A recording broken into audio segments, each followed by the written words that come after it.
I used to believe that love was enough, that if you poured yourself into people, your time, your heart, your last dollar, they would see you, really see you.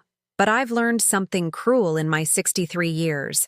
Sometimes the people you love the most are the ones who look right through you, as if you're made of glass, as if your sacrifices were always expected, never earned, as if your presence is tolerated, not treasured. My name is Regina, and for 7 months I saved every single penny I could scrape together. I stopped buying new clothes. I skipped lunches. I clipped coupons like my life depended on it. Because in a way, it did. Not my survival, but my hope. Hope that I could do something beautiful for the people I love. Hope that maybe, just maybe, this summer would be different. That we could be a family again. My husband, Thomas, died 3 years ago. Heart attack. No warning. One morning, he kissed my forehead and said he'd be home by 6. By 8, I was sitting in a hospital hallway being told he was gone. Just like that. 41 years together, erased in a moment. And in the grief that followed, I learned another painful truth. When you lose your spouse, you sometimes lose your family too. Not officially, not with words, but in the slow, quiet ways that hurt more than any argument ever could. My son, Daniel, still called, but the calls got shorter. The visits became holidays only, and when he did come by, he brought her, Chelsea, my daughter-in-law, the woman who smiled to my face and made sure I knew, in 1,000 small ways, that I was no longer needed, that my time had passed, that I was a relic from a marriage that no longer existed, and she was the new woman in Daniel's life now. But I tried. God, I tried. I bit my tongue when she corrected how I set the table. I smiled when she rearranged the photos in my living room because they didn't match the aesthetic. I pretended not to notice when my grandchildren, Lily, age 9, and Ben, age 6, started calling me Regina instead of Grandma, because Chelsea said it sounded more modern. Thomas had always dreamed of renting a beach house, not buying one. We never had that kind of money, but renting, just for a week. Somewhere with a big porch and the sound of waves at night and enough room for the whole family to gather without stepping on each other's toes. He used to show me pictures from magazines, his finger tracing the wooden decks and the wide windows. "One day, Reggie," he'd say. "One day we'll do this." We never did. So when I found the listing online, a modest but charming beach house just 2 hours from the city, available for 1 week in July, I knew what I had to do. It cost almost everything I had saved, but I didn't care. This wasn't about me. This was about keeping a promise to a man who never got to keep his. And maybe, just maybe, it was about pulling my family back together before the distance between us became permanent. I called Daniel the day I booked it. My hands were shaking. I wanted him to be excited. I wanted him to say, "Mom, that's amazing. Dad would have loved that." But his voice was flat, distracted. "That's nice, Mom. Yeah. We'll talk about it." 3 days later, Chelsea called me back. "Regina," she said, "not Mom, never Mom. Daniel told me about the beach house. We've talked it over and we'll come. But just so we're clear, this isn't going to be one of those trips where you hover over everyone. We need space. The kids need space. This is a vacation, not a guilt trip." I swallowed the lump in my throat. "Of course. I just want us to spend time together." "Right. Well, we'll see." When we arrived at the beach house, it was everything Thomas would have loved. The porch wrapped around the front, white railings kissed by salt air. The kitchen had wide windows overlooking the dunes. There were 4 bedrooms, enough for everyone to have their own space. I had imagined Lily and Ben running through the house with sandy feet, laughing. I had imagined cooking breakfast while Daniel sat at the table with his coffee, the way he used to when he was young.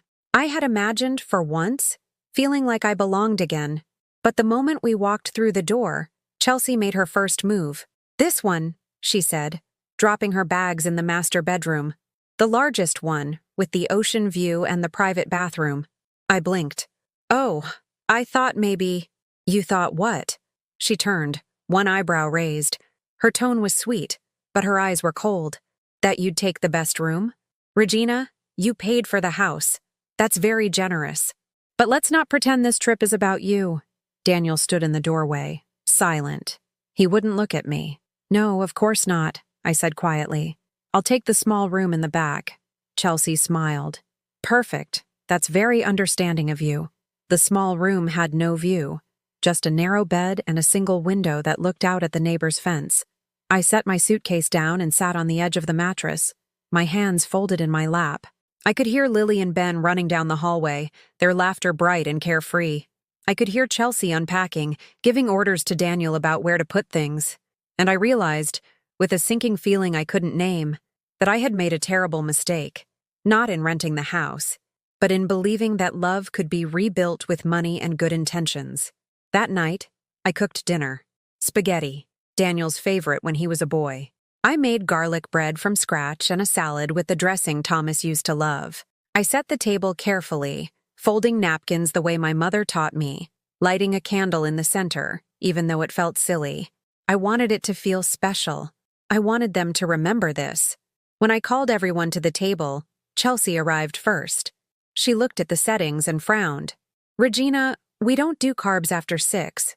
Didn't Daniel tell you? I stared at her. No, he didn't.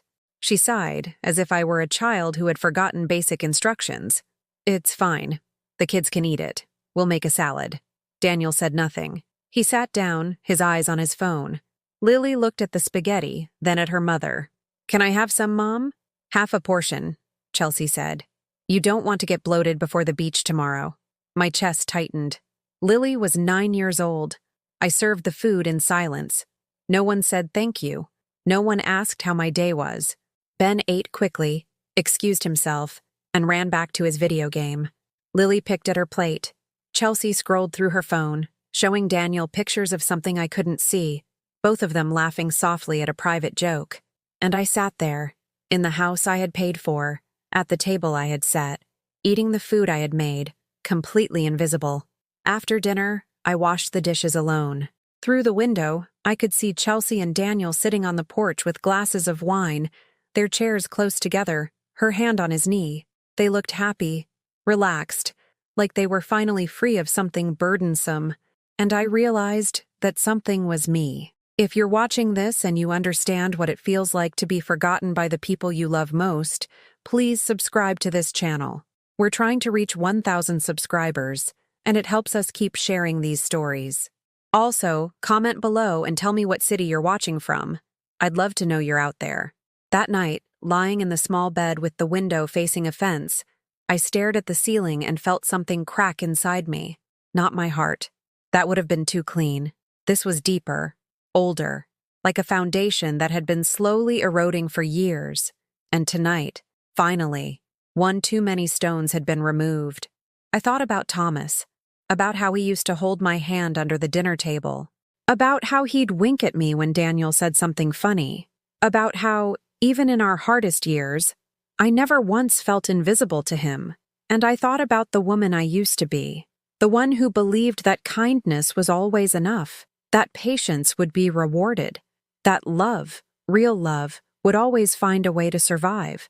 But as I lay there in the dark, listening to the sound of waves I couldn't see and laughter I wasn't part of, I knew something had changed.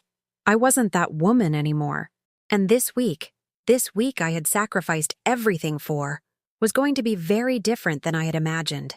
The morning came with the kind of brightness that feels cruel when your heart is heavy. I woke to the sound of gulls and children's laughter.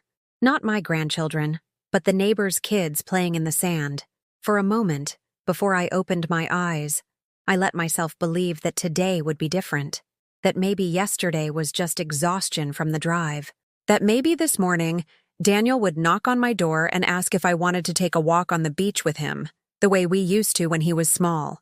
But when I walked into the kitchen, Chelsea was already there, her yoga mat rolled under one arm, a green smoothie in her hand.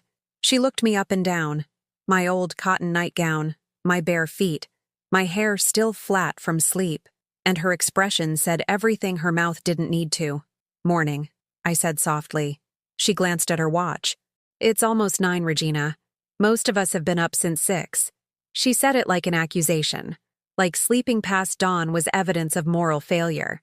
I'm sorry, I didn't realize. We're doing beach yoga at 9:30. You're welcome to join, but we only have 4 mats, so. She shrugged, as if the math explained itself. 4 mats.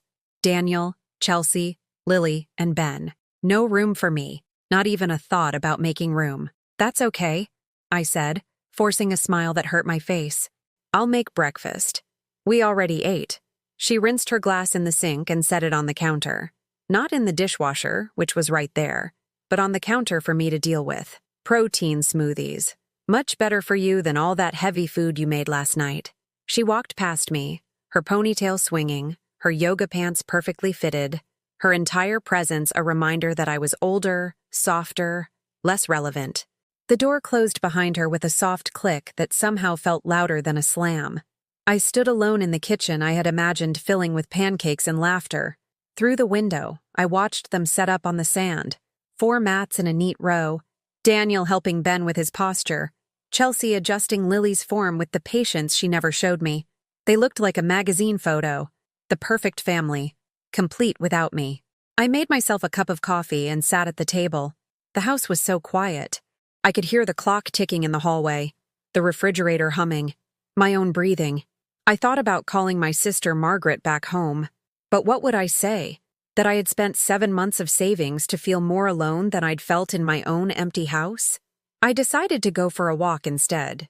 I changed into my simple one-piece swimsuit. Not the kind Chelsea wore, with the cutouts and the expensive brand name, but the kind women my age wear when they've stopped trying to compete and just want to feel the water. I put on my cover-up, grabbed my sun hat, and slipped out the side door so I wouldn't have to walk past their yoga session. The beach was beautiful. The kind of beautiful Thomas would have loved. I walked along the shoreline, letting the water kiss my ankles, watching the sandpipers dart away from the waves. I collected a few shells, smooth, pale ones that looked like they'd been tumbled by the ocean for years until all their sharp edges were gone. I knew how they felt. When I returned to the house an hour later, I heard voices inside. Loud voices. I paused at the door. I don't understand why she has to be here at all, Chelsea was saying. Her voice carried that sharp edge she used when she thought I couldn't hear. This was supposed to be our family vacation, our time with the kids. And instead, we have to tiptoe around her feelings and pretend like we're one big happy family. She paid for the house, Chelsea. Daniel's voice was weary, defensive, but not in the way a son should defend his mother. More like he was pointing out an inconvenient fact. Exactly. She paid for it. So now we owe her, right? That's what this is. She buys our gratitude. She buys her way into our lives because she's lonely and doesn't have anyone else. I stood frozen, my hand on the doorknob, my heart hammering so hard I thought they might hear it. That's not fair, Daniel said, but his voice was weak, like he was reading lines from a script he didn't believe in. Isn't it? Daniel, look at her. She's always here, always hovering, always trying to be part of things. Your dad is gone. I'm sorry, but he is. And she needs to accept that her role in this family has changed. She's not the center anymore. We are. You, me, and the kids. She's just extended family now. Extended family. The words hit me like a slap. I don't know what you want me to do, Daniel said. I want you to set boundaries. I want you to tell her that we appreciate the gesture, but that this week is about us, not her. She can do her own thing, but she doesn't get to act like this is her vacation too. There was a long silence. I waited for Daniel to say something, to defend me, to remind Chelsea that I was his mother, that I had raised him, that I had sacrificed for him in ways she would never understand. But he didn't. Fine, he said quietly. I'll talk to her. I backed away from the door as quietly as I could, my hands shaking, my vision blurred with tears I refused to let fall. I walked around to the side of the house and sat on the steps that led to the driveway, hidden from view. I pressed my palm against my chest, trying to slow my breathing, trying to stop the panic that was rising in my throat like water in a drowning. Extended family. Not the center anymore. Just a lonely old woman buying her way into other people's lives. I had known Chelsea didn't like me. I had known for a long time. But hearing it spoken out loud, hearing her reduce me to nothing more than an inconvenience, a burden, a woman who didn't know when to disappear, it shattered something inside me that I didn't know could still break. And Daniel, my Daniel. The boy I had rocked to sleep and nursed through fevers and driven to soccer practice and college orientations and his wedding. The man I had helped when he lost his first job, when he needed a down payment for his car, when Chelsea was pregnant and they couldn't afford the hospital bills. The son I had loved with every cell in my body. He had said nothing. He had let her speak about me like I was garbage, like I was disposable, like my love, decades of it, meant nothing compared to keeping his wife happy. I don't know how long I sat there. Long enough for the sun to shift. Long enough for my tears to dry into salt on my cheeks. Long enough for something inside me to stop hoping and start observing. That afternoon, they went to the beach. Chelsea insisted on bringing a full picnic setup, blankets, umbrellas, a cooler full of drinks and snacks. I offered to help carry things. "We've got it," Chelsea said brightly, not even looking at me. "You relax. You've done so much already." The words were kind. The tone was dismissal. I watched them from the porch as they set up their little paradise 50 yards down the sand. Daniel dug a hole with Ben. Chelsea took photos of Lily collecting shells. They looked so complete, so perfect, so utterly unaware that I existed. I went back inside and made myself a sandwich. I ate it standing at the counter. I washed my plate and put it away. And then I did something I hadn't done in years. I stopped trying. I stopped trying to be included. Stopped trying to be helpful. Stopped trying to pretend that my presence was wanted. I took a book from my bag and sat on the back porch, the one that faced away from the beach, and I read, for hours, until the sun started to sink and the heat loosened its grip, and the sound of their laughter faded into the distance. That night at dinner, Chelsea made a big show of cooking. She'd bought fresh fish at the market, expensive, she made sure to mention, and grilled it with vegetables and quinoa. She set the table beautifully, with cloth napkins and wine glasses. "Regina, you're welcome to join us," she said sweetly. "But I know you're probably tired. Don't feel obligated. It was a trap. Either way, I lost. If I joined them, I was intruding. If I declined, I was difficult." "Thank you," I said. "I think I'll just have something simple in my room. I have a bit of a headache." "Oh no," Chelsea said, her voice dripping with false concern. "I hope you're not getting sick. That would be such a shame. We have so many plans this week."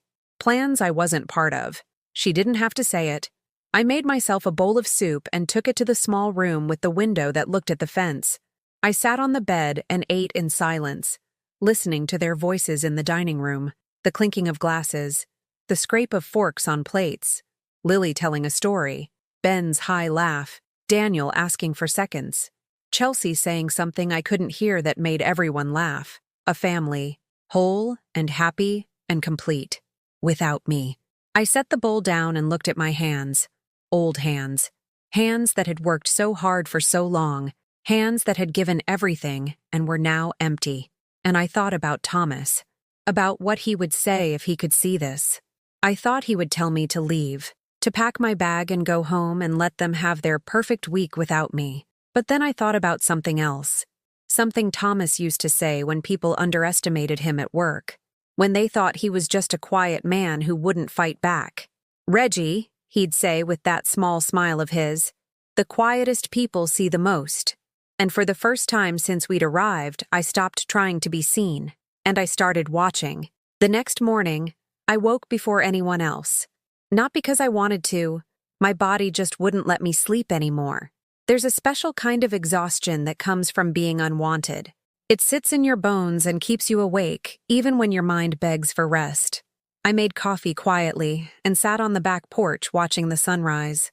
The sky was painted in shades of pink and orange that Thomas would have called God showing off. I wrapped my hands around my mug and tried to remember what it felt like to belong somewhere, to be someone's first thought instead of their afterthought.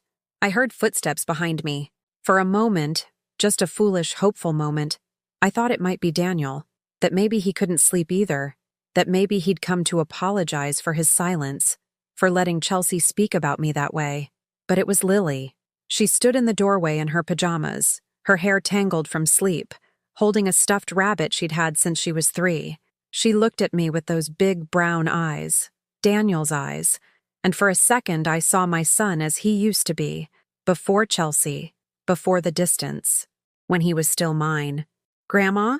she said softly. "Not Regina. Grandma." My throat tightened. "Yes, sweetheart? Can I sit with you?" I patted the chair next to me, afraid to speak, afraid I'd cry. She climbed up and tucked her feet under her, holding her rabbit close. We sat in silence for a while. Then she said very quietly, "Mom says I shouldn't call you Grandma anymore. She says it makes you feel old." I closed my eyes. Even this. Even my own name in my granddaughter's mouth. Chelsea had to take that too. "What do you want to call me?" I asked. Lily thought about it, her face serious. "I want to call you Grandma, like I used to. Is that okay?" "That's more than okay, honey." She smiled. A small, secret smile. Then she leaned her head against my arm and we watched the sun come up together. For those few minutes I wasn't invisible. I wasn't unwanted. I was just a grandmother with her granddaughter, and that was enough. But then I heard Chelsea's voice from inside. "Lily, where are you?" Lily's body went rigid. She jumped off the chair like she'd been caught doing something wrong. "I have to go," she whispered, and she ran inside before I could say anything else. Through the window, I heard Chelsea. "What were you doing out there? I told you, Grandma is resting this week. We need to give her space, remember? She's not feeling well." I wasn't resting. I wasn't sick. I was being erased. Later that morning, Chelsea announced that they were going to the boardwalk. There was a pier with rides and games and an ice cream shop. The kids were bouncing with excitement. Ben was already wearing his backpack. I started to put on my shoes. "Regina." Chelsea's voice stopped me. She was smiling, but it was the smile of someone who knows they're holding all the cards. "I hate to say this, but I think it might be better if you stayed here today. The boardwalk is going to be very crowded, and with your knees—" She paused delicately. "I just think all that walking might be too much for you. We don't want you to overdo it." My knees were fine. She knew that. But what could I say? If I protested, I'd look desperate, needy, exactly what she wanted everyone to think I was. "Of course," I said. "You all have fun." Daniel wouldn't meet my eyes. He just picked up the beach bag and ushered the kids toward the door. Lily looked back at me once, her face confused, but Chelsea put a hand on her shoulder and guided her forward. The door closed. The car started, and then they were gone. I stood in the empty house, the house I had paid for, and felt the silence press against me like a physical weight. I walked through the rooms they had claimed. The master bedroom with Chelsea's things spread across every surface. The kids' room with toys scattered on the floor. Daniel's laptop open on the dining table, his work papers stacked neatly beside it. And then my room, small, dark, forgotten. I sat on the edge of the bed and looked at my reflection in the mirror above the dresser. When had I become so small? When had I learned to shrink myself to fit into spaces where I wasn't wanted?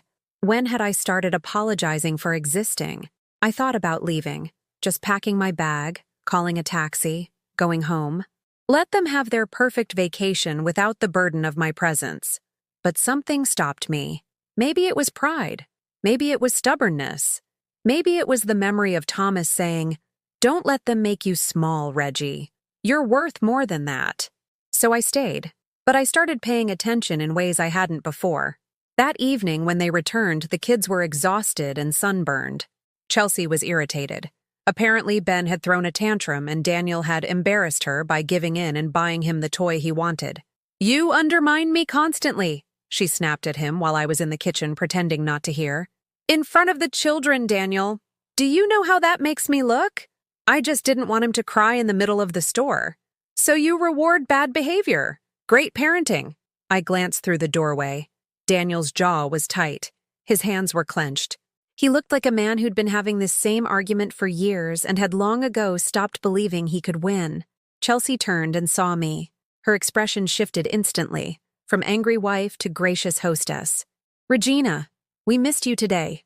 Did you have a restful afternoon?" "Very restful," I said evenly. "Good. You needed that." She smiled. "We brought you back some saltwater taffy. I know it's not good for your teeth, but I thought you might enjoy it." Not good for my teeth. As if I were a child. As if every kindness had to come wrapped in an insult. "Thank you," I said, taking the small bag she offered.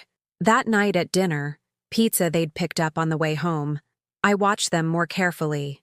I watched the way Chelsea corrected Daniel constantly, the way she spoke to him like he was incompetent, the way she made little comments about his weight, his clothes, the way he chewed his food. I watched the way Daniel shrank under her words, the same way I had been shrinking under her presence all week. And I watched the kids. Ben, who was becoming whiny and demanding, mimicking his mother's tone when he didn't get his way. And Lily, who was learning to stay quiet, to read the room, to make herself smaller so she wouldn't become a target. They were learning, from both of us, that love was conditional, that kindness was weakness, that the person with the sharpest tongue won. After dinner, Chelsea suggested a game night. She pulled out a board game, one I'd never played, and explained the rules with the kind of exaggerated patience usually reserved for people who are very old or very slow. We played for an hour. Every time I made a move, Chelsea found a way to comment, "Oh, Regina, are you sure you want to do that? That doesn't seem like the best strategy." Or, "Interesting choice. Very creative." Daniel laughed along. The kids giggled. I was the joke, the entertainment, the person they could all bond over feeling superior to. When it was my turn again, I deliberately made a bad move. I watched Chelsea's eyes light up. I watched her exchange a glance with Daniel, a look that said, "See? I told you." And I smiled. I smiled and I said, "Oh dear, I'm not very good at this, am I?" Because I was learning too. I was learning that sometimes the best way to see the truth was to let people think you were blind. The fourth day, Chelsea organized a family photo session on the beach. She'd brought outfits for everyone, coordinated whites and blues that she'd apparently planned for months. She set up her phone on a tripod and positioned everyone just so. Daniel in the middle, Chelsea beside him, the kids in front. I stood to the side watching. "Okay, everyone smile," Chelsea called out.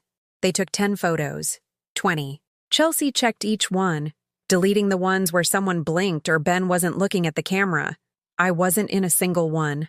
Finally, as if remembering I existed, she turned to me. "Regina, do you want to get in one?" It wasn't an invitation. It was an obligation she was fulfilling so she could say she'd asked. "That's okay," I said. "These are beautiful. You all look perfect. Are you sure? We can make room." Make room.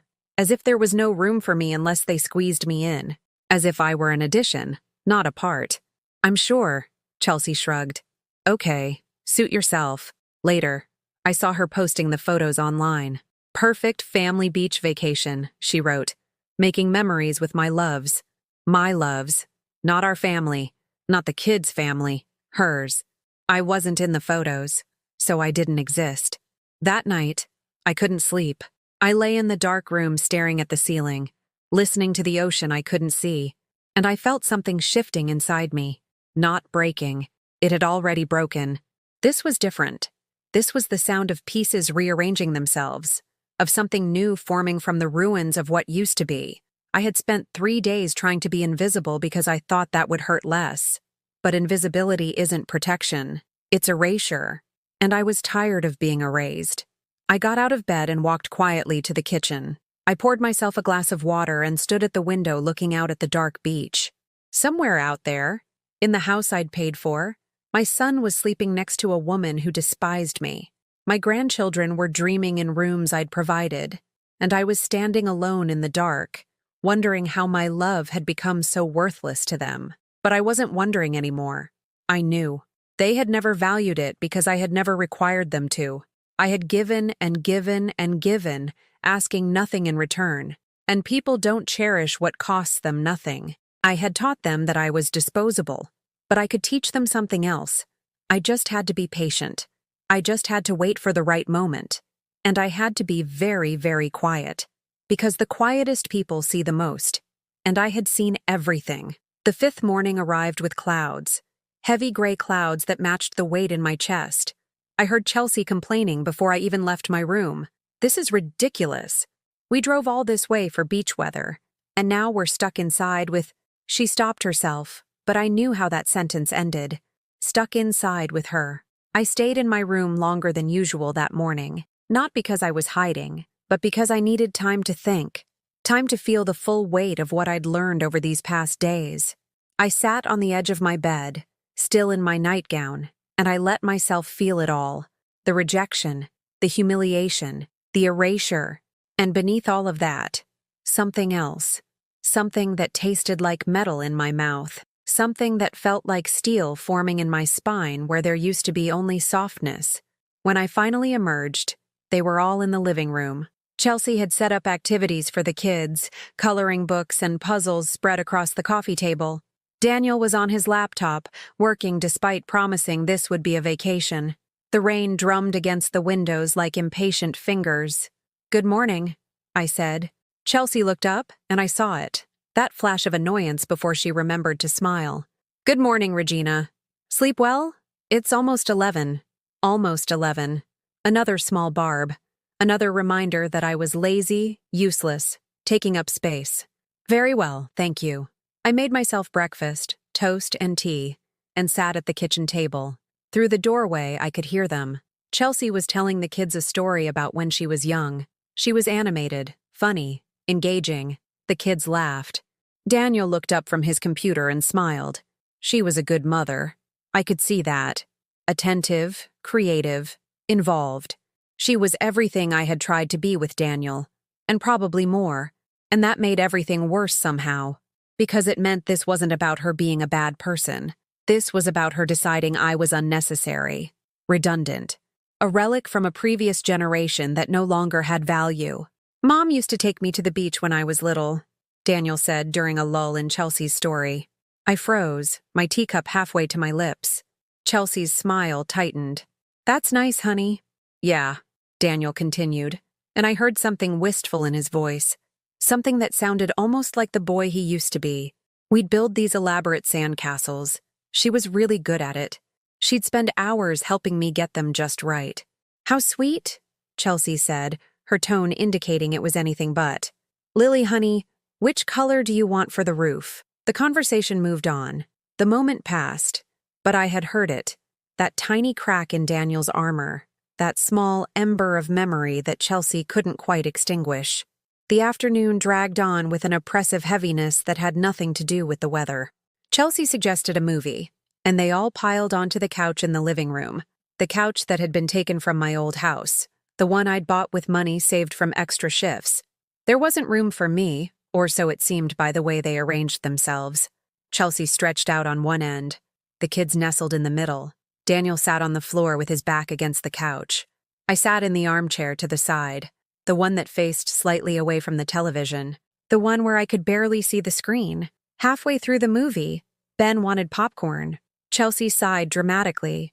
"Daniel, can you make some? I'm so comfortable right now." Daniel started to get up, but I stood first. "I'll make it." "Oh, Regina, you don't have to." "I know I don't have to. I want to." I went to the kitchen and made popcorn, standing by the microwave listening to the kernels pop while the movie soundtrack drifted in from the other room. When it was done, I poured it into a bowl and brought it out. "Thank you," Ben said, grabbing a handful. Lily looked up at me. "Thank you, Grandma." Chelsea's head snapped toward her daughter. "Lily, what did we talk about?" Lily's face crumpled. "Sorry. Thank you. Regina." The name sounded wrong in her small voice. Forced. Like she was betraying something. I smiled at her, trying to show her it was okay, even though it wasn't. Even though hearing my own granddaughter struggle to call me by my name felt like another small death. Chelsea stood up abruptly. "I need some air. This rain is making me claustrophobic." She grabbed her jacket and walked out onto the covered porch, leaving the door open behind her. I could see her out there, phone pressed to her ear, pacing back and forth. Daniel paused the movie. "I'll be right back," he said to the kids, and followed his wife outside. I stayed with Lily and Ben, the three of us sitting in awkward silence. Through the open door, I could hear fragments of conversation. "Tired of pretending," Chelsea's voice, sharp and frustrated. "My mother," Daniel's voice, quieter, defensive. "Exactly the problem. Your mother, your wife." I shouldn't have been listening, but I couldn't help it. And the kids heard it too. I saw the way Lily's shoulders tensed, the way Ben's hand stilled in the popcorn bowl. When Daniel and Chelsea came back inside, her eyes were red. His jaw was clenched. Neither of them looked at me. "Movie's over," Chelsea announced, even though it wasn't. "Kids, go play in your room for a while. But Mom, now please." They went, reluctant but obedient, conditioned not to question her when she used that tone. Chelsea turned to me. Her smile was gone now. The mask had slipped, and what lay beneath was cold and sharp. "Regina, can we talk? Just us?" My heart began to pound, but I kept my voice steady. "Of course." Daniel stood up. "Chelsea, maybe this isn't—" "Daniel, please, give us a minute." He looked between us, torn. Then, like he'd done every other time this week, he chose her. He walked out of the room, leaving me alone with the woman who had spent 5 days systematically dismantling my place in this family. Chelsea sat down on the couch and gestured for me to sit across from her. I did, folding my hands in my lap, waiting. "I want to be honest with you," she began, and I almost laughed, as if honesty was something she valued. "This week has been difficult for all of us." "Has it?" "Yes. I think, and Daniel agrees with me, that maybe having you here was a mistake." The words landed like stones. Heavy, deliberate, meant to hurt. "A mistake," I repeated quietly. "Not a mistake on your part," she clarified, as if that made it better. "You were incredibly generous to rent this house. We appreciate that, but I think we underestimated how complicated it would be to share space like this. The kids are used to their routines. Daniel needs to relax. And having an extra person here, someone who needs attention, it's just harder than we expected. Someone who needs attention." She made me sound like a demanding child. "I haven't asked for anything," I said. "Not directly. But your presence asks, Regina. The way you look at us, the way you hover, it creates pressure, guilt. The kids feel like they have to include you, and then they resent it because it takes away from their vacation." She was rewriting reality, painting me as the villain in a story where I'd done nothing but try to love them. "The kids don't resent me," I said, my voice shaking now. "Lily called me grandma this morning, and you corrected her. You're the one creating distance, not me." Chelsea's eyes flashed. "I'm protecting my children from being manipulated by guilt." "Manipulated? I've been nothing but—" "You've been here, constantly, reminding us that you paid for this house, that you're alone, that you're sad. You use your grief like a weapon, Regina, and I'm tired of it."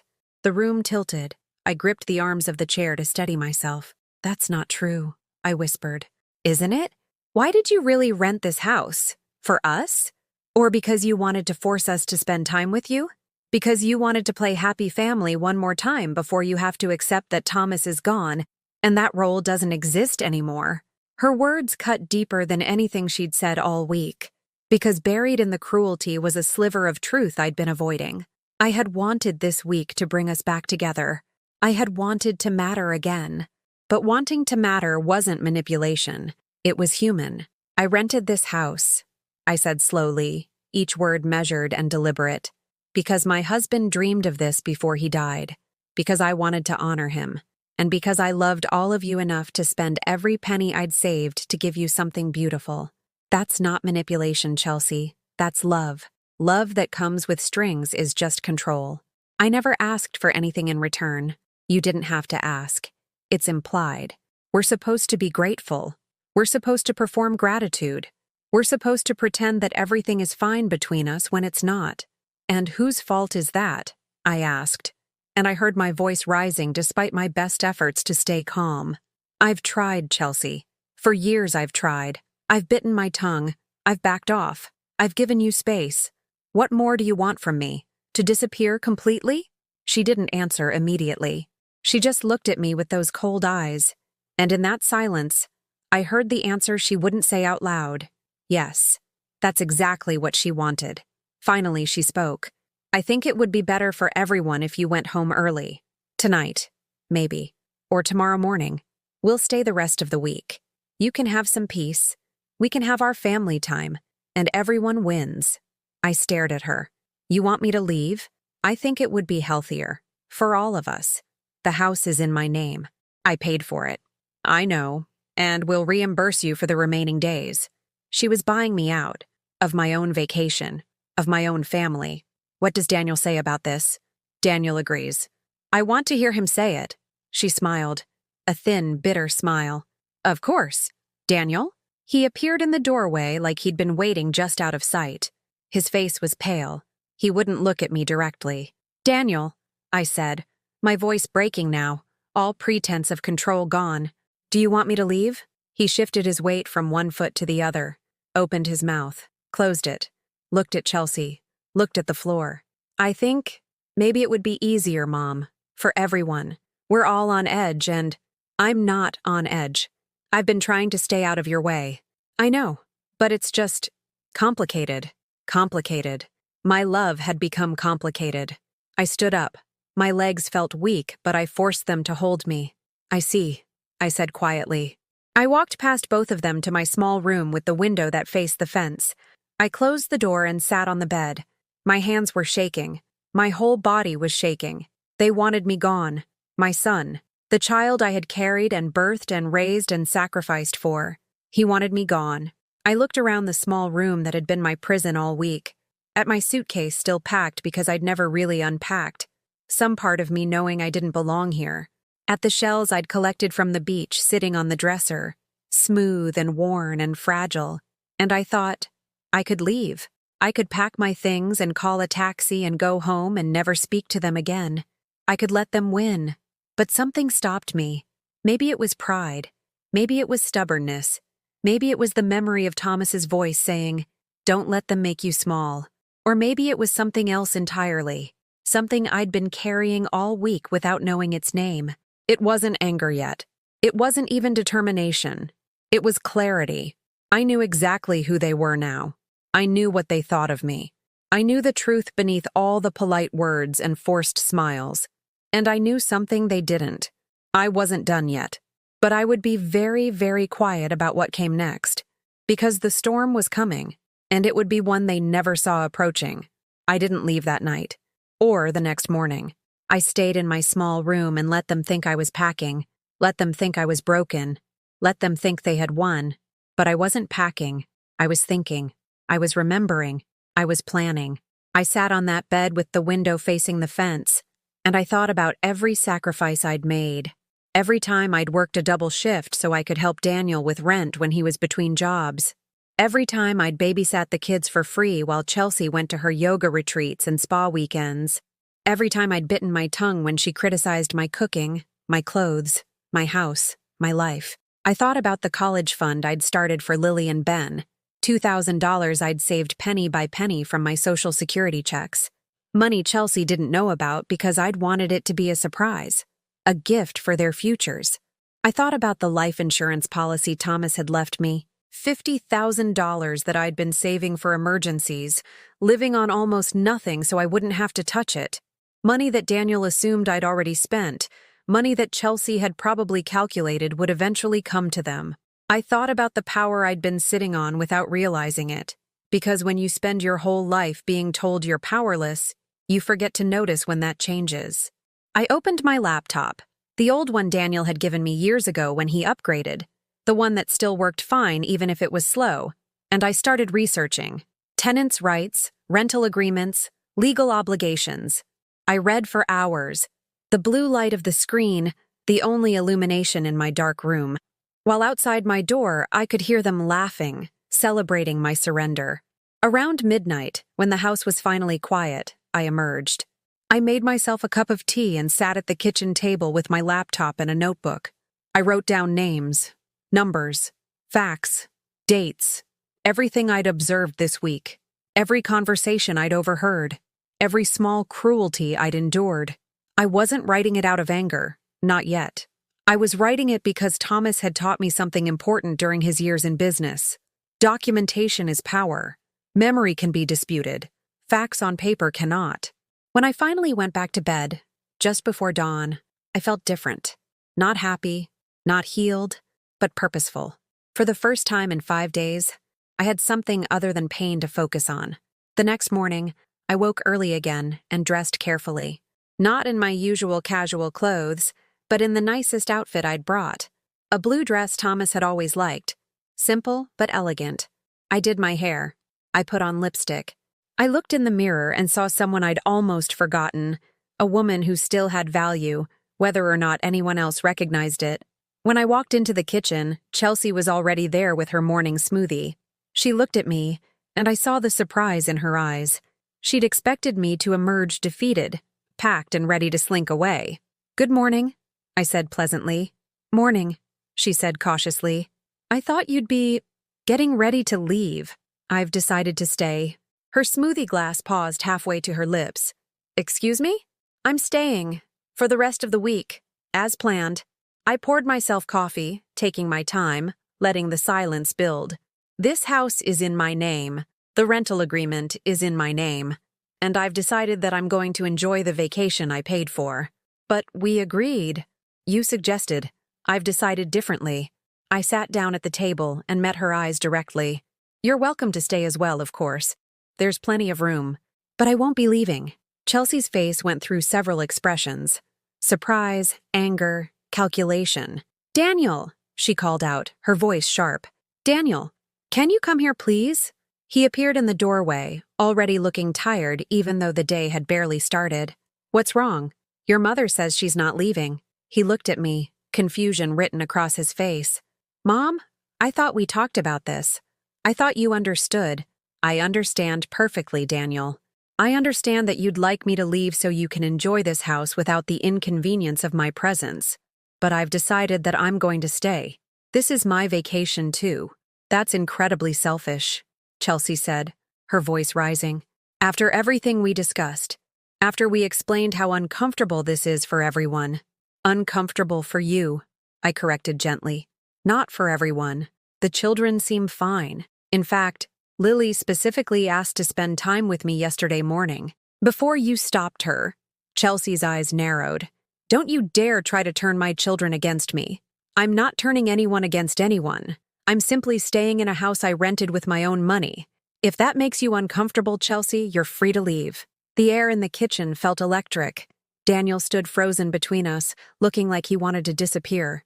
Chelsea's hands were clenched around her smoothie glass so tightly I thought it might shatter. "Fine," Chelsea said finally, her voice cold as ice. "Stay, but don't expect us to cater to you. Don't expect us to include you. Don't expect anything from us at all." "I never did," I said quietly. "That's the difference between us, Chelsea. You think I want something from you, but all I ever wanted was to be treated like I mattered. And since you've made it clear that's not going to happen, I've stopped expecting it." I finished my coffee, rinsed my cup, and walked past both of them out onto the porch. My hands were shaking, my heart was racing, but I didn't let them see it. I sat in one of the rocking chairs and looked out at the ocean, finally visible from this angle, and I let myself feel what I'd just done. I'd stood up. For the first time in 5 days, maybe in 5 years, I'd stood up. The day that followed was strange and tense. Chelsea went out of her way to exclude me. But now it felt different because I wasn't trying to be included. When they went to the beach, I went for a walk in the opposite direction. When they had lunch, I made myself a sandwich and ate it on the porch. When they watched a movie, I read my book in my room. But I was watching. Always watching. I watched the way Chelsea snapped at Daniel when he suggested they try a different restaurant. I watched the way she criticized Lily's outfit, making a 9-year-old girl change 3 times before approving her appearance. I watched the way Ben flinched when he spilled juice, expecting anger. I watched a family that looked perfect from the outside, slowly revealing its cracks. That evening, while they were all outside at the fire pit Chelsea had insisted Daniel build, I did something I hadn't done since arriving. I called my sister Margaret. "Reggie?" Her voice was warm and concerned. "How's the beach trip? I've been thinking about you." For a moment I couldn't speak. Just hearing someone say my name with love, my real name, the one Thomas used, made my throat tight with emotion. "It's been difficult," I said finally. "Tell me." And I did. I told her everything. The exclusions, the insults, the conversation I'd overheard, Chelsea's demand that I leave, Daniel's betrayal. All of it came pouring out in a whisper so they wouldn't hear me through the open windows. Margaret was quiet for a long time after I finished. Then she said, "What are you going to do?" "I don't know yet, but I'm not running away." "Good," she said fiercely. "Don't you dare run away. You've spent too much of your life making yourself small for people who don't appreciate you. Thomas wouldn't want that. I don't want that. I miss him so much, Maggie. I know, honey. I know. But he'd be so proud of you right now. Standing your ground. Not letting them push you around. We talked for another hour. She told me about her week, about her grandchildren, the ones who actually called her grandma without being corrected, about the garden she was planting. Normal things. Good things. Things that reminded me there was a whole world outside this beach house where I was still valued. When I hung up, I felt stronger. Not healed, but reinforced. Like someone had reminded me I had bones, and those bones were steel. The next morning, our 6th day, something happened that changed everything. I woke early as usual and went to make coffee. But as I walked past the living room, I saw something that made me stop cold. Daniel was asleep on the couch, still in yesterday's clothes. A pillow and thin blanket indicating he'd spent the night there. His face looked troubled even in sleep. I stood there for a moment, looking at my son, seeing not the man who'd betrayed me, but the boy I'd raised. The child who used to crawl into bed with me during thunderstorms. The teenager who'd cried on my shoulder when his first girlfriend broke his heart. The young man who'd asked my advice about proposing to Chelsea because he was nervous and wanted everything to be perfect. That boy was still in there somewhere, buried under years of Chelsea's influence maybe, hidden behind walls of conflict avoidance and learned helplessness, but still there. I went to the kitchen and made coffee quietly. Then I poured a second cup and brought it to the living room. I set it on the table next to the couch and started to walk away. "Mom?" His voice was rough with sleep. I turned back. "You're awake." He sat up slowly, wincing. "The couch is not comfortable." "No, it's not." I paused. "Why are you out here?" He didn't answer right away. He picked up the coffee cup and wrapped his hands around it like he was trying to warm himself. "We had a fight. Chelsea and I. About you." My heart skipped. "About me?" She said you were being manipulative by staying, that you were trying to ruin our vacation on purpose, that you were playing the victim. "And what did you say?" He looked up at me then, and I saw something in his eyes I hadn't seen in years. Guilt. Real, genuine guilt. "I told her you weren't. I told her you were just trying to be part of the family, and she said—" He stopped, swallowed hard. "She said if that was how I felt, maybe I should sleep out here with you since I was taking your side." "I see. Mom, He set down the coffee cup and ran his hands through his hair. "I don't know what to do. Everything I do is wrong. If I defend you, she's angry. If I don't, you're hurt. I can't win." I sat down in the armchair across from him. For a moment, I wanted to comfort him the way I used to when he was small, to tell him everything would be okay, to fix it for him, but I didn't.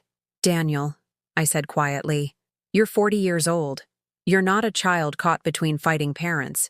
You're a man who has to decide what kind of person he wants to be, what kind of husband, what kind of father, what kind of son. That's not fair, isn't it? You've watched your wife treat me with contempt all week. You've watched her exclude me, insult me, erase me from family photos. And you've said nothing, done nothing, because it was easier to let her hurt me than to risk her being angry with you." His face crumpled. "I know. God, Mom, I know. But you don't understand what it's like. She'll make my life hell if you what? Stand up for what's right? Protect someone you love. Daniel, listen to yourself. You're describing an abusive relationship. She's not abusive. She's just strong-willed. There's a difference between strong-willed and cruel. And what she's done to me this week, what you've allowed her to do, that's cruelty." He was quiet for a long time. Then, so softly, I almost didn't hear it. "I'm sorry." 2 words. That's all. But they cracked something open in my chest that had been locked tight for days. "I know you are, Daniel. But sorry isn't enough. Not anymore." I stood up and walked back to my room. And behind me, I heard something that broke my heart all over again. My son was crying. But this time, I didn't turn back to comfort him, because I had something else to do. Something that would change everything. I spent that morning in my room with my laptop and my notebook, making careful plans. Not revenge, not exactly, but something else. Something that felt like justice beginning to take shape. I started with the rental agreement. I read every word of it carefully, highlighting the sections that mattered. The house was in my name. I was the legal tenant, which meant certain things were within my rights. Certain decisions were mine to make. Then I opened my email and began writing. The first message was to the property manager who'd rented me the house. Professional, polite, but clear about establishing my authority. The second email was to my bank, confirming the balance in my savings account. The life insurance money from Thomas. Still there. Still untouched. Still mine to do with as I chose. The third email was the hardest. It was to a lawyer Margaret had recommended years ago when Thomas died. Someone who specialized in family law and estate planning. I wrote out everything that had happened this week. Not emotionally, but factually. Times, dates, witnesses. The conversation I'd overheard about them wanting me gone. Chelsea's accusations. Daniel's complicity. I wasn't sure yet what I would do with this information, but Thomas had taught me something important. Preparation isn't the same as action, but it makes action possible when the time comes. Around noon, there was a knock on my door. Soft. Hesitant. "Grandma?" Lily's voice. I closed my laptop and opened the door.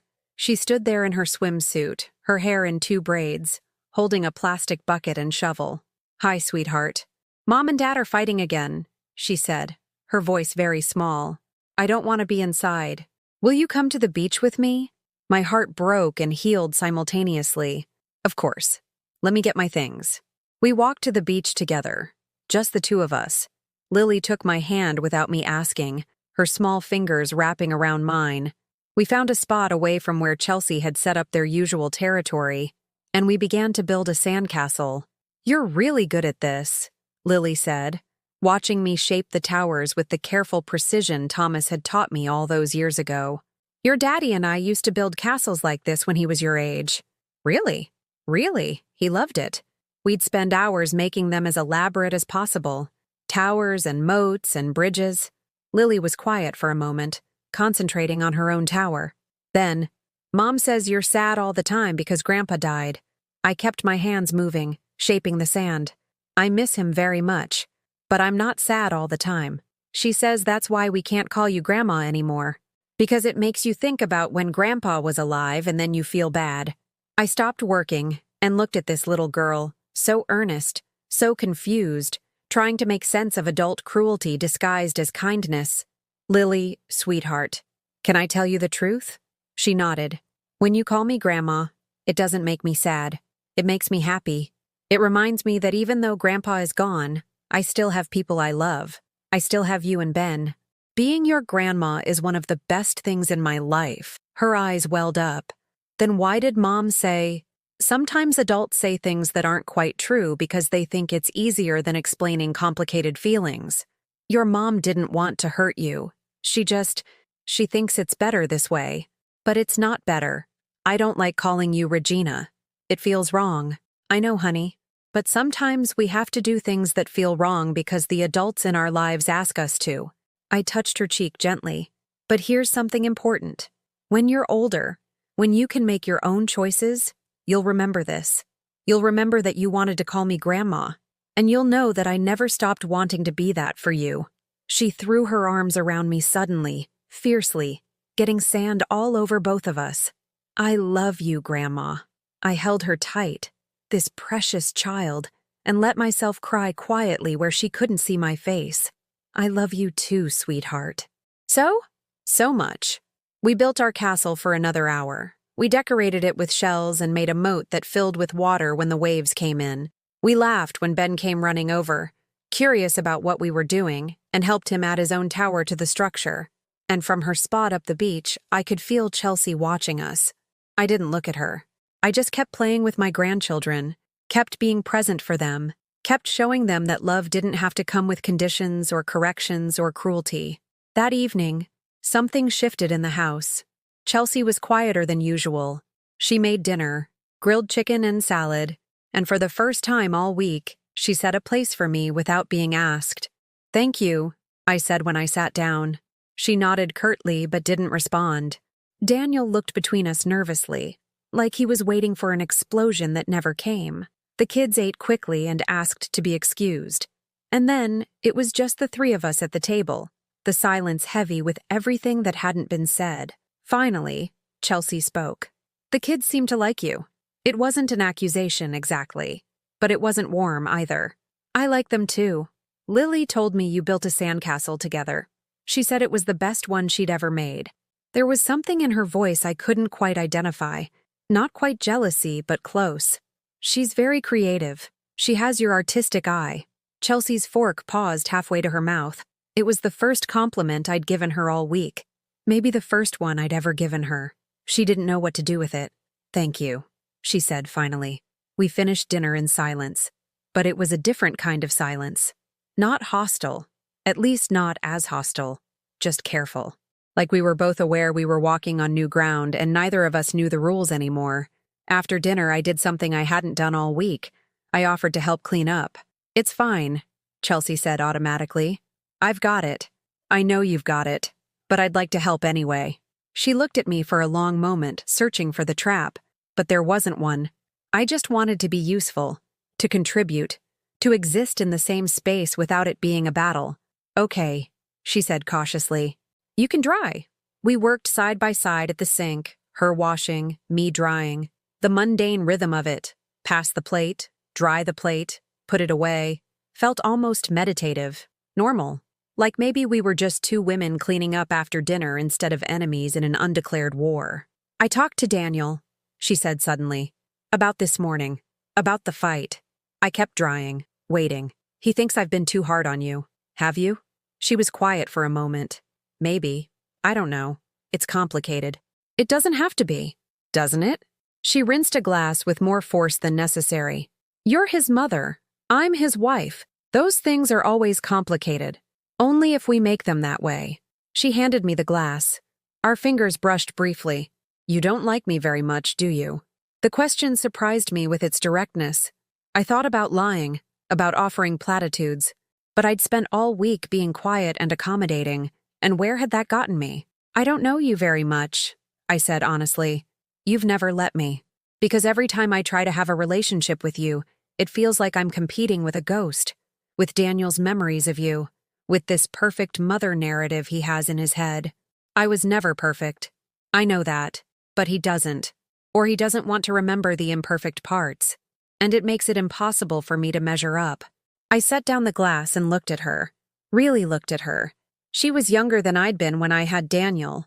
She was trying to raise 2 children and maintain a marriage and build a life. And somewhere in all of that, she'd decided I was the enemy instead of someone who might understand what she was going through. I've never wanted you to measure up to me, Chelsea. I've only ever wanted you to let me be part of my grandchildren's lives. To let me matter. Not as competition. Just as someone who loves them. She was quiet for a long time, her hands still in the soapy water. Then, I'm not good at sharing. I've noticed. A small, almost reluctant smile flickered across her face. Daniel says I'm territorial, like a cat. Are you? Yes, especially with the kids, especially with him. I spent my whole childhood watching my mother get walked over by everyone, my dad, my grandparents, even us kids. She never stood up for herself, never claimed space. And I promised myself I'd never be like that. I'd never let anyone push me around or make me feel small. So you make other people feel small instead? The words came out harsher than I'd intended, but they needed to be said. She flinched but didn't deny it. Maybe, she said quietly, maybe I do. We finished the dishes in silence, but something had changed. Not fixed, not nearly fixed, but changed.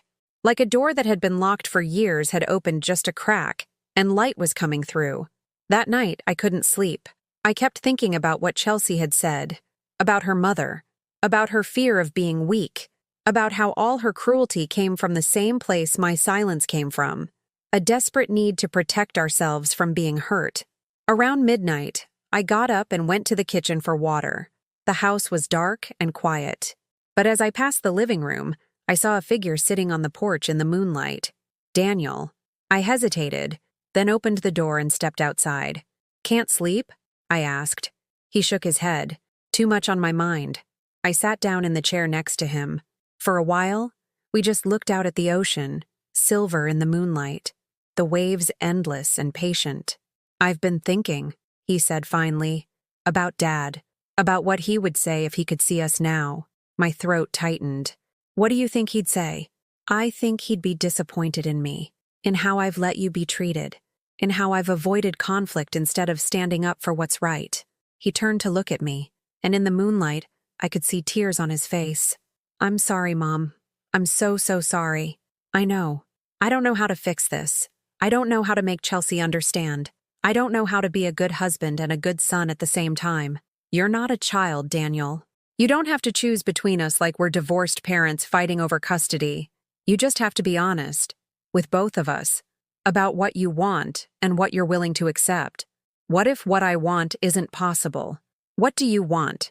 He was quiet for a long time. Then, I want us to be a family, all of us. I want my kids to know their grandmother. I want my wife and my mother to not hate each other. I want to stop feeling like I'm failing everyone all the time. Then tell Chelsea that, not as an accusation, as a conversation, about what kind of family you want to build. And if she won't listen, then you'll have to decide what's more important. Peace at any cost, or a family built on honesty. He nodded slowly, processing. We sat there in the darkness for a long time, father and son, two people trying to find their way back to each other after years of drifting apart. When I finally went back to bed, I felt something I hadn't felt all week. Hope. Not certainty. Not confidence that everything would work out. Just hope that maybe, just maybe, the worst was behind us. But I was wrong, because the next morning, everything would fall apart in a way I never could have predicted. And the truth of what had really been happening all week would finally come to light. The morning of our 7th and final day started quietly, too quietly.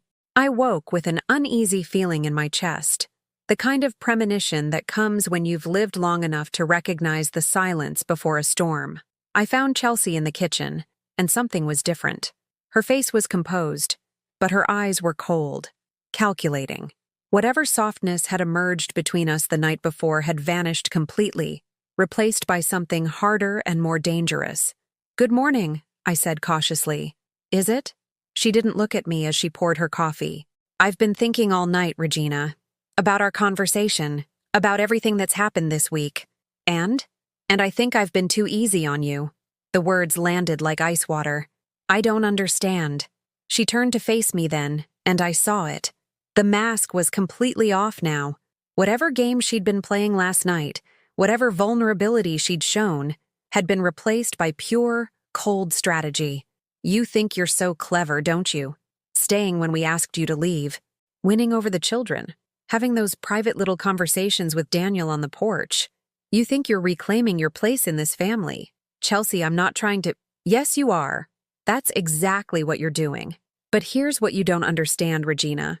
This family, it's mine now. Not yours. Mine. And I'm not going to let you take it back." Before I could respond, she pulled out her phone and opened it to a voice recording app. My stomach dropped. "Last night, while you were on the porch with Daniel, I recorded your conversation. Every word. You telling him that he needs to choose between peace and honesty. You planting seeds of doubt about our marriage. You manipulating him into feeling guilty. That's not— I wasn't— Weren't you?" She smiled, and it was the cruelest expression I'd ever seen on a human face. "I also have recordings from earlier in the week, of you sighing heavily when you thought no one was listening, of you making passive-aggressive comments about the food I cooked, of you playing the victim. Those things aren't— You're twisting everything. Am I? Or am I just showing Daniel what you really are? A manipulative woman who can't accept that her time is over, who uses guilt and sadness to control her son." I felt the world tilting. This wasn't just cruelty anymore. This was warfare. Calculated, strategic, designed to destroy me completely. "Why are you doing this?" "Because you won't leave. Because you won't accept your place. Because every single time I try to build something with Daniel, there you are in the background, reminding him of who he used to be instead of letting him become who he needs to be. I never— You exist, Regina. That's the problem. Your very existence is a threat to me, and I'm done pretending otherwise." The kitchen door opened. Daniel walked in, already dressed for the day. He looked between us, sensing the tension immediately. "What's going on?" Chelsea's expression transformed instantly. Her eyes filled with tears. Her voice became small and wounded. Daniel, I need to show you something. I didn't want to, but I think you need to hear what your mother really thinks of our marriage. Chelsea, don't... I started, but she was already playing the recording. My voice came through the phone speaker, tinny but clear. If she won't listen, then you'll have to decide what's more important. Peace at any cost or a family built on honesty. Chelsea stopped the recording. She's trying to get you to leave me, Daniel. Can't you hear it? She's been working on you all week, slowly, carefully, trying to break us apart. That's not... Daniel, that's not what I meant. But I could see his face changing, the doubt creeping in. Because Chelsea had taken my words meant to encourage honesty, and made them sound like manipulation. There's more, Chelsea said, scrolling through her phone. Hours of recordings, her sighing dramatically, her making sad comments about being alone, her crying in her room at night loud enough for the kids to hear. It's all calculated, Daniel. All of it. I wasn't calculating anything. I was hurting. See? Chelsea looked at Daniel triumphantly. She's still doing it. Playing the victim, making you feel guilty. This is what she does. This is what she's always done. Daniel looked at me, and I saw something terrible happening in his eyes. He was believing her. After everything, after our conversation last night, after 40 years of being my son, he was believing her version instead of mine. Mom, he said slowly, have you been trying to cause problems between us? The question broke something in me. Not my heart. That was already broken. Something deeper. The foundation of everything I'd believed about my relationship with my son. No, I whispered. Daniel, no. I've only ever wanted you to be happy, to have the family you deserve. All of you. But you did tell me I needed to choose. Last night, you said I had to decide what was more important. I said you needed to be honest. That's not the same as asking you to choose. Daniel, please, you know me. You know I wouldn't... Do I? His voice was anguished now. Because right now, I don't know what to think. Chelsea has been telling me for years that you're manipulative, that you use guilt to control me, and I always defended you. But now I hear you on that recording, and it sounds exactly like what she's been saying. Because she's twisting it. She's taking my words out of context and making them sound like something they're not. Or maybe, Chelsea said quietly, dabbing at her eyes, I'm finally showing him the truth you've been hiding behind your sad widow act. I turned to her, and for the first time all week, I felt something other than hurt. I felt rage. Pure, white-hot rage. You're a liar, I said, my voice shaking. You've spent this entire week being cruel to me, excluding me, insulting me, making me feel worthless. And now you're trying to make it look like I'm the villain? Like I'm the one who's been causing problems? I've been protecting my family from a toxic person who refuses to let go. I'm not toxic. I'm his mother. You're a woman who lost her husband and decided that gave her the right to cling to her son forever. But Daniel isn't yours anymore, Regina. He's mine. His life is mine. His children are mine. And I won't let you poison any of it. The room was spinning. I looked at Daniel, desperately searching for some sign that he could see through this, that he could remember who I really was. Daniel, please. You know me. You know I've never tried to control you. I've never tried to break up your marriage. I've only ever wanted to be part of your life, part of my grandchildren's lives. That's all. That's all I've ever wanted. He was crying now, torn apart by two women he loved, unable to see that only one of us was actually loving him back. I don't know what to believe anymore, he said. And that's when I knew. I'd lost. Not just this argument, but everything. Because Chelsea had done something I could never undo. She'd made him doubt me. She'd planted a seed that would grow into distance, suspicion, separation. Even if he eventually saw through her lies, the damage was done. Fine, I said, my voice suddenly calm. You want me to leave? I'll leave. But not because you're right. And not because I'm manipulative or toxic or any of the other things she's accused me of. I'll leave because I won't stay where I'm not trusted. Where my own son can look at me and question whether I'm trying to hurt him. I walked to my room and began packing. My hands were steady. My mind was clear. Because I'd finally understood something crucial. You can't fix people who don't want to see the truth. You can't make them love you the way you deserve to be loved. But you can stop letting them hurt you. As I zipped up my suitcase, there was a small knock on the door. Grandma? Lily. I opened the door, and she stood there with tears streaming down her face. Are you leaving? Yes, sweetheart. Because of Mom? I knelt down so I was at her level. Because sometimes grown-ups can't figure out how to be kind to each other. And when that happens, it's better to have some space. But I don't want you to go. I know, honey. I don't want to go either. But sometimes we have to do things we don't want to do. She threw her arms around me, and I held her for a long moment, memorizing the feel of her, the smell of her strawberry shampoo, the sound of her crying against my shoulder. Listen to me, Lily, I whispered. I love you. I love you and Ben more than anything. And even if I'm not here, even if your mom says you can't call me Grandma, even if years go by before we see each other again, I love you. Nothing will ever change that. Do you understand? She nodded against my shoulder. And someday, when you're older, you'll understand why I had to leave, and you'll know it wasn't because I wanted to. Okay? Okay, she whispered. I kissed her forehead and gently pulled away. Now go. Before your mom comes looking for you. She ran out, and I closed the door. I stood there for a moment, letting myself feel the full weight of what was happening. Then I picked up my suitcase and my bag and walked out of that small room with the window facing the fence for the last time. Chelsea was waiting in the living room, her arms crossed, victorious. Daniel stood behind her, looking shattered. I'm leaving, I said. But before I go, I want you both to remember this moment. Remember what happened here. Remember the choices you made. Because someday, maybe not soon, but someday, you're going to realize what you've done. And by then, it will be too late to undo it. I looked at Daniel one last time. I love you. I've loved you since the moment you were born. But I won't let you hurt me anymore in the name of keeping the peace. Goodbye, Daniel. I walked out the door, put my suitcase in my car, and drove away from the beach house without looking back. But I wasn't driving home. I was driving to the post office in town, because there was one more thing I needed to do, one letter I needed to mail, one truth that needed to be revealed.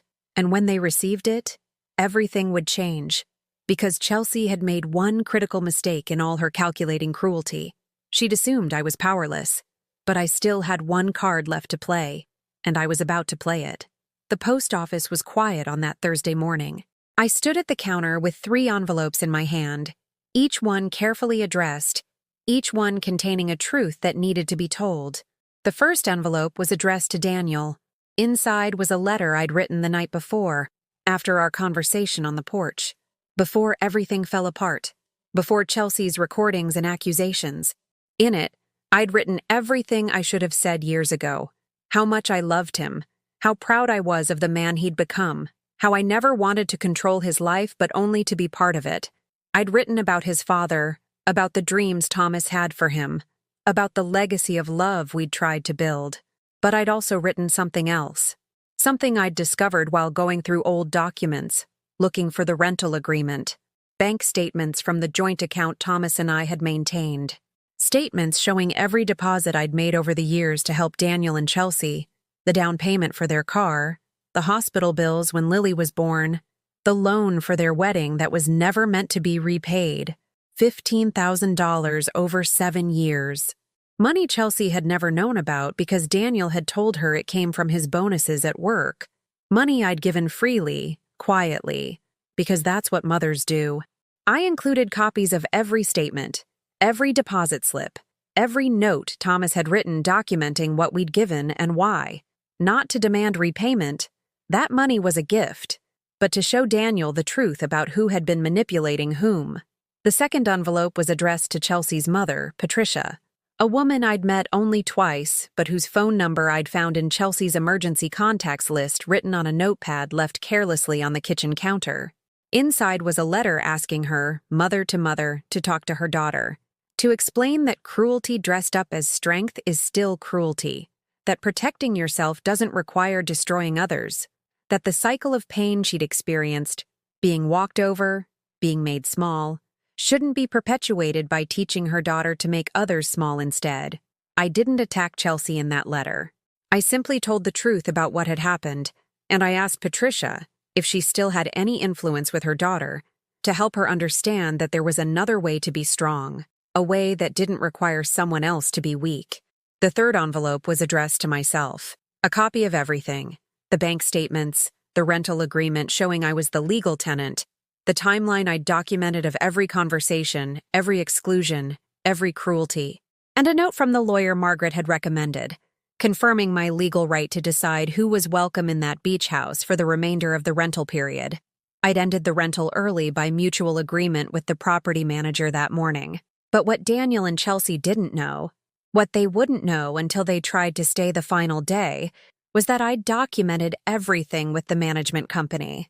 The complaints about their behavior, Chelsea's treatment of me, the hostile environment they'd created. I wasn't pursuing legal action. I wasn't trying to punish them. But I wanted them to know, when they received that notice from the property manager, that I hadn't left because I was weak. I'd left because I chose to, and that choice had consequences. I mailed all 3 envelopes. Then I sat in my car in the parking lot and allowed myself to cry. Not from sadness anymore. I'd used up all my sad tears. These were different. These were tears of release, of letting go, of accepting that sometimes love isn't enough, and that's not your failure. I drove home slowly, taking the coastal route, watching the ocean beside me. Thomas and I had driven this road once, years ago, when Daniel was just a baby sleeping in the back seat. We'd talked about our dreams for him, for our family, for the life we were building together. "What if we mess it up, Tommy?" I'd asked him. "What if we do everything we can and he still ends up hurt or angry or broken?" "Then we'll have done everything we could," he'd said, reaching over to take my hand. "And that's all anyone can do, Reggie. Love them as hard as you can and hope it's enough. And if it's not, at least you'll know you tried." I'd tried. God knows I'd tried. When I got home, my house felt different. Emptier, yes, but also more honest. I wasn't pretending anymore that things were okay when they weren't. I wasn't making myself small to fit into spaces that had no room for me. I was just done. I called Margaret that evening and told her everything. She listened without interrupting, and when I finished, she was quiet for a long moment. "Are you okay?" she asked finally. "No, but I will be." "What are you going to do now?" "I don't know yet, but I'm not going to spend the rest of my life waiting for Daniel to choose me. I'm going to live, really live, the way Thomas would have wanted me to. He'd be proud of you, Reggie." "I hope so." 2 days later, Daniel called. I saw his name on my phone and almost didn't answer, but something made me pick up. "Mom." His voice was different, broken, raw. "Hello, Daniel. I got your letter. I read it. All of it. The statements, the notes from Dad, everything." I waited. "Mom, I didn't know. I didn't know you'd given us all that money. Chelsea and we've been struggling financially for years, and I thought I was handling it. I thought I was providing, but it was you. It was you and Dad the whole time. It was a gift, Daniel. You don't owe me." "That's not what I mean. I mean," his voice broke, "I let Chelsea treat you like you were worthless, like you were nothing. And the whole time, you were the one holding us up. You were the one sacrificing for us. And I didn't see it. I didn't want to see it. Daniel, Chelsea's mother called her. She told her—" He stopped, took a shaky breath. "She told her that she'd become exactly what she feared, that she'd turned into a bully, that she'd hurt someone who only wanted to love her family. And Chelsea, she broke down. She's been crying for 2 days straight. Part of me wanted to feel satisfaction at that. But I didn't. I just felt tired. I'm glad Patricia talked to her. Mom, we're so sorry. Both of us. What we did to you, what we said, there's no excuse. None. We destroyed you for our own convenience. And we justified it by making you the villain. And I hate myself for it. I hate that I let her manipulate me. I hate that I doubted you. I hate—" "Stop." My voice was firm but not unkind. "Daniel, listen to me. I forgive you. I forgive both of you, but forgiveness doesn't mean everything goes back to the way it was. It can't. Too much has been broken. I know. I know, Mom, please, can we try? Can we start over? Can I bring the kids to see you? Can we try to rebuild this?" I closed my eyes and thought about what I wanted. Not what Daniel wanted, not what would make things easier. What I wanted. Yes, I said finally. But on my terms. Not whenever it's convenient for you. Not when Chelsea decides she can tolerate me. On my terms. With boundaries. With honesty. With respect. Anything. Whatever you need. I need time, Daniel. I need space to heal. I need you to prove to me that you've actually changed. Not just that you feel guilty. Words are easy. Actions are what matter. I understand. And Daniel, I need you to understand something. I love you. I will always love you. But I won't let you hurt me again. Not you, not Chelsea, not anyone. I've spent too much of my life making myself small for other people. I'm done with that. If you want me in your life, it has to be as a full person, as someone who deserves respect, not as someone you tolerate out of obligation. You are, Mom. You deserve so much more than what we gave you. Then show me.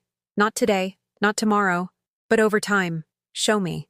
We talked for another hour. He told me about the conversation Chelsea had with her mother, about how Patricia had shared her own regrets about teaching Chelsea to protect herself by attacking first, about how they were going to start family therapy, both as a couple and individually, about how they'd sat down with Lily and Ben and explained that they'd been wrong, that Grandma Regina was important and loved, and should be called Grandma if that's what the kids wanted. Lily cried. Daniel said softly. She said she knew you were sad at the beach house, and she felt like it was her fault for not being allowed to sit with you more.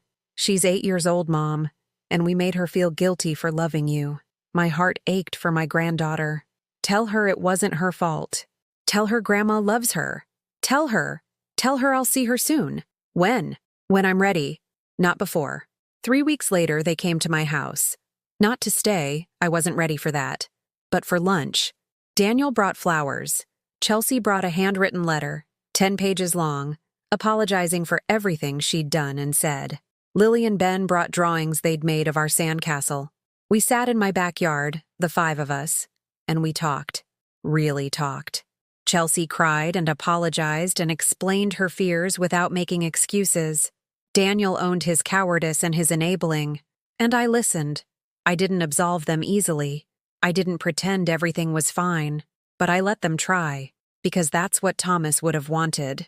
Not for me to be a doormat, never that, but to give them the chance to earn their way back, to prove they'd learned, to show me they could be better.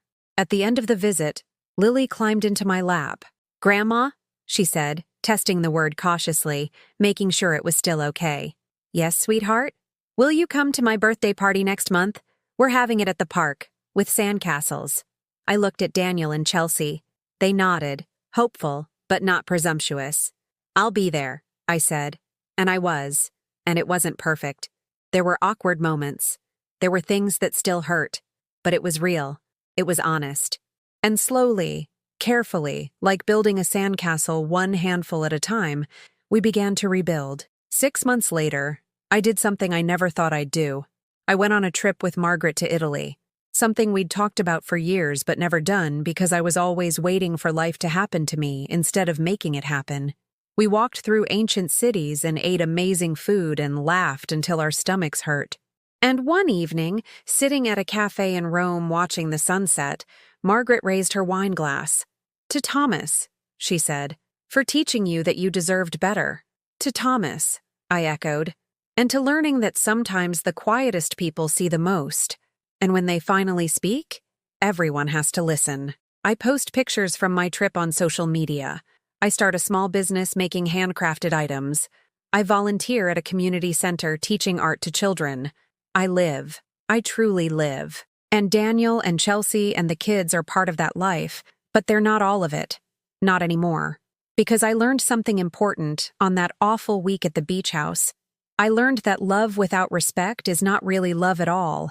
I learned that kindness without boundaries is just self-destruction. I learned that being strong doesn't mean never crying or never hurting. It means deciding that you're worth more than the pain people try to give you. And most importantly, I learned what Thomas tried to tell me all those years. Don't let them make you small, Reggie. You're worth more than that. I'm 63 years old. My husband is gone. My relationship with my son nearly died. But I'm still here, still standing, still worthy. And that, in the end, is what matters most. Sometimes the people who love you will hurt you the most. Sometimes family will betray you. Sometimes you'll be made to feel invisible in the house you paid for, the life you built, the family you created. But you don't have to stay invisible. You don't have to stay small. You just have to remember who you are and never, ever forget your worth. That's the lesson I learned at the beach house, and it's the lesson I'll carry with me for the rest of my days.